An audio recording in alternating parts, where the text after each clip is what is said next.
নরেন্দ্রনাথকে দেখিয়া ওই দিবস ঠাকুরের যাহা মনে হইয়াছিল, কথা প্রসঙ্গে তাহা তিনি একদিন সংক্ষেপে অন্তরঙ্গ ভক্তগণকে এইরূপ বলিয়াছিলেন।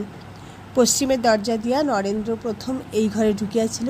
দেখিলাম নিজের শরীরের দিকে লক্ষ্য নাই, মাথার চুল ও বেশভূষার কোনরূপ পরিপাট্য নাই, বাহিরের কোনো পদার্থেই ইতর সাধারণের মতো একটা আঁট নাই, সবই যেন তার আলগা, এবং চক্ষু দেখিয়া মনে হইল তাহার মনের অনেকটা ভেতরের দিকে কে যেন জোর করিয়া টানিয়া রাখিয়াছে।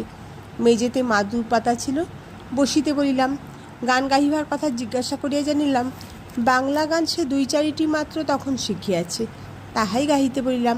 তাহাতে সে ব্রহ্ম সমাজের মন চলো নিজ নিকেতনে গানটি 16 আনা মন প্রাণ ঢালিয়া ধ্যানস্থ হইয়া যেন উহা গাহিতে লাগিল। শুনিয়া আর সামলাইতে পারিলাম না, ভাবাবিষ্ট হইয়া পড়িলাম। পরবর্তীকালে শ্রীযুক্ত নরেন্দ্রনাথ একদিন উক্ত দিবসের ঘটনা সম্বন্ধে কথা প্রসঙ্গে গুরুভাইদিগকে বলিয়াছিলেন। গান তো গাহিলাম। তাহার পরেই ঠাকুর সহসা উঠিয়া আমার হাত ধরিয়া তাহার ঘরের উত্তরে যে বারান্দা আছে তথায় লইয়া যাইলেন। সহসা আমার হাত ধরিয়া দরদরিত ধারে আনন্দাশ্রু বিসর্জন করিতে লাগিলেন এবং পূর্ব পরিচিতের ন্যায় আমাকে পরম স্নেহে সম্বোধন করিয়া বলিতে লাগিলেন, এতদিন পরে আসিতে হয়, আমি তোমার জন্য কীরূপ প্রতীক্ষা করিয়া রহিয়াছি তাহা একবার ভাবিতে নাই, ইত্যাদি কত কথা বলেন ও রোদন করেন।